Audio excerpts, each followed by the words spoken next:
আসসালামু আলাইকুম প্রিয় চাকরি প্রত্যাশী ভাই ও বোনেরা। বাংলাদেশ পুলিশ হেডকোয়ার্টারে নিয়োগ বিজ্ঞপ্তি দিয়েছে। আপনারা যে সার্কুলারটি দেখতে পাচ্ছেন এটা হচ্ছে বাংলাদেশ হেডকোয়ার্টার নিয়োগ বিজ্ঞপ্তি।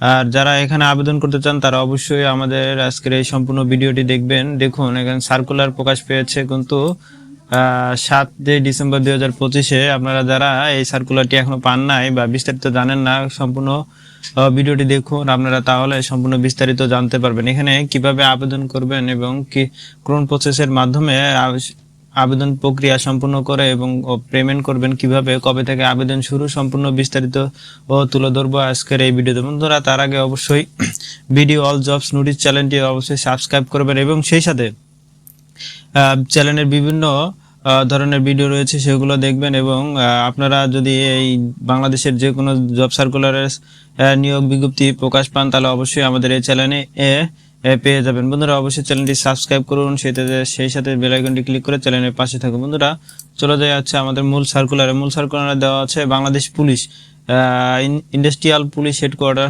ঢাকা। আর নিয়োগ বিজ্ঞপ্তি প্রকাশ পেয়েছে 7 ডিসেম্বর। এখানে আবেদন শুরু হবে কিছুদিনের মধ্যে। আপনারা অবশ্যই সম্পূর্ণ সার্কুলারটি দেখুন। ইন্ডাস্ট্রিয়াল পুলিশ হেডকোয়ার্টার নিম্ন শূন্য পদ সমূহে বিধি মোতাবেক সরাসরি নিয়োগ বিজ্ঞপ্তি এর জন্য পার্শ্ববর্তী পার্শ্বের বর্ণিত শর্ত প্রকৃতি বাংলাদেশি নাগরিকের নিকটে অনলাইনে আবেদন চলছে। বন্ধুরা অবশ্যই যারা আবেদন করবেন তারা অবশ্যই এই ওয়েবসাইটের মাধ্যমে গিয়ে আপনারা আবেদন সম্পূর্ণ করে নেবেন। বন্ধুরা এখানে দেখুন প্রথমে যে পদটি দেওয়ার কথা বলা রয়েছে সেই পদটি হচ্ছে অফিস সহকারী কাম কম্পিউটার মুদ্রাক্ষরিক। বেতন হবে 16 গ্রেডের অনুযায়ী 9,300 থেকে 22,490 টাকা পর্যন্ত এবং পদ সংখ্যা ফাঁকা রয়েছে 4টি এবং শিক্ষাগত যোগ্যতা ও অভিজ্ঞতা প্রয়োজন। এখানে দেওয়া আছে অনুমোদিত শিক্ষা বোর্ড হতে উচ্চ মাধ্যমিক ও সমমানের পরীক্ষায় উত্তীর্ণ এবং কম্পিউটার ব্যবহার সংক্রান্ত ওয়ার্ড প্রসেসিং ও ডাটা এন্ট্রি টাইপিং এবং সর্বনিম্ন গতি প্রতি মিনিটে বাংলায় 20 এবং ইংরেজিতে 20 শব্দ জানা থাকতে হবে। বন্ধুরা যারা প্রথম পত্রিতে আবেদন করতে চান তারা অবশ্যই কম্পিউটার অভিজ্ঞতা হতে হবে এবং কম্পিউটারের বিভিন্ন ওয়ার্ডের ও প্রসেসিং এর টাইপিং এর কাজ জানা থাকতে হবে বা সার্টিফিকেট থাকতে হবে, মাস্ট বি। বন্ধুরা যারা দ্বিতীয় পত্রিতে আবেদন করতে চান তারা অবশ্যই বাণিজ্যিক বিভাগ থেকে আপনাকে আবেদন করতে হবে। বন্ধুরা দেখুন কেশিয়ারে যারা আবেদন করতে চান তাদের বেতন স্কেল হবে 16 গ্রেডে, বেতন সেম স্কেলেই হবে এবং পদ সংখ্যা ফাঁকা রয়েছে মাত্র পদ সংখ্যা ফাঁকা রয়েছে 1টি। এখানে দেখুন শিক্ষাগত যোগ্যতা বলেছে কোন স্বীকৃতি বোর্ড হতে প্রতিষ্ঠান হতে বাণিজ্যিক ও ব্যবসায় শিক্ষা বিভাগে 2য় শ্রেণী ও সমমানের সিজিপিএতে উচ্চ মাধ্যমিক সার্টিফিকেট থাকতে হবে এবং শিক্ষাগত যোগ্যতা সম্পূর্ণ হতে হবে।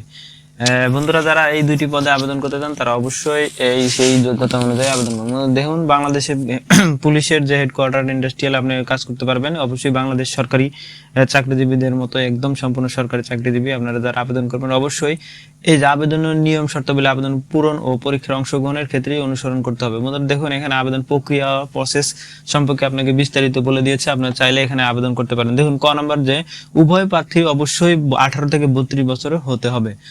বয়স প্রমাণের ক্ষেত্রে এফিডেভিট গ্রহণযোগ্য হবে না। আর দ্বিতীয় নাম্বারটা যেটা বলেছে অনলাইনে আবেদন পূরণ সংক্রান্ত নিয়মগুলি শর্তাবলী করণীয় সংক্রান্ত এবং পরীক্ষায় অংশগ্রহণ ইচ্ছুক ব্যক্তি এই ওয়েবসাইটে গিয়ে আপনি আবেদন করতে পারেন। এখানে লেখা আছে ipsq.teletalk.com বিডিতে ওয়েবসাইটে আবেদন পূরণটি করতে পারবেন। আপনি অনলাইনে ঘরে বসে আবেদন করতে পারবেন বা আপনার পার্শ্ববর্তী কম্পিউটার দোকানে গিয়ে আপনি আবেদনটি সম্পূর্ণ করে নিতে পারবেন। বন্ধুরা তারপরে দেখুন চ নাম্বার। এই চ নম্বরে যে বিষয়গুলো উল্লেখ করেছে লিখিত পরীক্ষা ও ব্যবহারিক পরীক্ষায় উত্তীর্ণ মৌখিক পরীক্ষায় অনলাইনে পূরণকৃত অ্যাপ্লিকেশন কপি সহ নিম্নোক্ত দলিল সাথে আনতে হবে। দেখুন যারা অনলাইনে আবেদন করবেন তারা অবশ্যই সব ধরনের ডকুমেন্টগুলো সাথে নিয়ে আপনারা যাবেন। দেখুন এখানে বলা হয়েছে সদ্য তোলা পাসপোর্ট সাইজের 2 কপি ছবি ও সকল যোগ্যতা সনদপত্র, জাতীয় পরিচয়পত্র এবং জেলা স্থায়ী বাসিন্দা হতে নাগরিক পত্র বা ইউনিয়ন পরিষদের যে আপনার চারিত্রিক পত্রগুলো দেয় সেগুলো আপনি নিয়ে যাবেন। আবার অবশ্যই যদি আপনি মুক্তিযোদ্ধা হয়ে থাকেন বা মুক্তিযোদ্ধা কোঠা অনুযায়ী হয়ে থাকেন তাহলে অবশ্যই আপনাকে সেই ধরনের কোটার সার্টিফিকেট লাগবেই। আর 6 নম্বর দেখা আছে লিখিত মৌখিক পরীক্ষায় ব্যবহার পরীক্ষায় অংশগ্রহণের জন্য কোনো প্রকার ভাতা প্রদান করা হবে না। মিথ্যা তথ্য দিয়ে পূরণকৃত ফর্ম বাতিল বলে গণ্য হবে এবং কর্তৃপক্ষ পদের সংখ্যা হ্রাস বৃদ্ধি ও বাতিল কিংবা বিধি মোতাবেক নিয়োগ সংক্রান্ত যে কোনো পরিবর্তন সংশোধন করার অধিকার রাখে। আর যারা অনলাইনে আবেদন করবেন তারা অবশ্যই এই নোটিশটি আপনারা খেয়াল করবেন। দেখুন অনলাইনে আবেদন পত্র পূরণ সংক্রান্ত নিয়মগুলো করণীয়। এখানে বলা আছে পরীক্ষায় অংশগ্রহণ ইচ্ছুক ব্যক্তি অবশ্যই এই ওয়েবসাইটে গিয়ে এই আবেদনটি পূরণ করবেন এবং আবেদন যে দিন শুরু হবে সেটা হচ্ছে আবেদনের শুরুর তারিখ 10/12/2025-এ। বন্ধুরা, আবেদন যারা শুরু করবেন, যারা আবেদন করবেন তারা অবশ্যই 10 তারিখে সকাল 10টার ঘটিকা থেকে আবেদন করে নেবেন। আর সর্বশেষ একটা টুইস্ট আছে, সেটা আমি ভিডিও শেষে বলে দেবো। বন্ধুরা, আপনার যাদের এই পিডিএফটি লাগবে তারা অবশ্যই আমার টেলিগ্রামে যোগ হবেন। টেলিগ্রামে যোগ হলে আপনি এই পিডিএফটি ডাউনলোড করে নিতে পারবেন। অনলাইনে আবেদনের শেষ তারিখ হবে 30শে ডিসেম্বর। 30শে ডিসেম্বর 5টায় আপনার শেষ তারিখ। আপনারা যারা অবশ্যই সার্কুলারটি পেয়েছেন তারা অবশ্যই এখনই আবেদন করে নেবেন। আপনারা 10 তারিখের মধ্যে, 10 তারিখ থেকে আবেদন শুরু, 10 তারিখে সকালবেলায় আপনি আবেদনটি সম্পন্ন করবেন। অনলাইনে আবেদন করার জন্য অবশ্যই 300 পিক্সেল সহ 80 পিক্সেলের মধ্যে আপনার 100 কেবি সহ 60 কেবির মধ্যে আবেদন করতে হবে এবং অনলাইনে আবেদনের ক্ষেত্রে ব্যবহৃত অনলাইনে সাবমিট করার পূর্বে পূরণকৃত সকল তথ্য সঠিকভাবে আছে কিনা আপনি দেখে নেবেন, তাহলে আপনার আবেদনটি সম্পন্ন হবে। বন্ধুরা, ঘ নম্বরে যে কথাটি বলেছে, প্রার্থী অনলাইনে পূরণকৃত আবেদনপত্র একটি পিন কপি সংক্রান্ত যে কোনো প্রয়োজনীয় সহায়ক হিসেবে সংরক্ষণ করবেন এবং মৌখিক পরীক্ষার সময় কপি জমা দিবেন। এবং যারা অনলাইনে কোন পদের জন্য কত টাকা ফি সেটা সেই বিষয়ে জানতে চেয়েছেন তাদেরকে বলে দিচ্ছি। দেখুন এখানে যারা প্রথম 1 ও 2 ক্রমিক নঙ্গে আবেদন করবেন তারা অবশ্যই টেলিটকের মাধ্যমে আবেদন করবেন। 112 টাকা ফি, 112 টাকা ফি। আর আবেদনের 72 ঘন্টার মধ্যে আপনাকে পেমেন্ট করতে হবে, তাহলে আপনার আবেদনটি সম্পূর্ণ সাকসেসফুলি হবে। আর যারা SMS এর মাধ্যমে আপনার সম্পূর্ণ ফিটা জমা দিবেন, সেটা SMS এর মাধ্যমে বলে দিচ্ছি।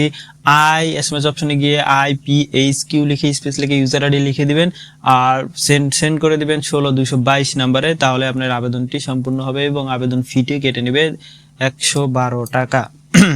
আর দ্বিতীয় SMS অপশনের সিস্টেমে বলে দিয়েছে IPHQ স্পেস দিয়ে ইয়েস লিখে পিন লিখে সেন্ড করে দিবেন 16222-এ, তাহলে আপনার অরিজিনাল পাসওয়ার্ডটি চলে আসবে। তখন পরবর্তীতে আপনি অ্যাডমিট কার্ডটি ডাউনলোড করে নেবেন। পরবর্তীতে যে মেসেজটি আসবে, congratulation application name payment complete successfully, আপনার IPHQ অ্যাপ্লিকেশনের সাকসেসফুল হয়েছে। এটা আপনার সম্পূর্ণ নির্ধারিত দেওয়া আছে, আপনারা অবশ্যই আপনি এই পিডিএফটি ডাউনলোড করে দেখে নিতে পারবেন বা আমার কাছে পিডিএফটি ডাউনলোড পাবেন।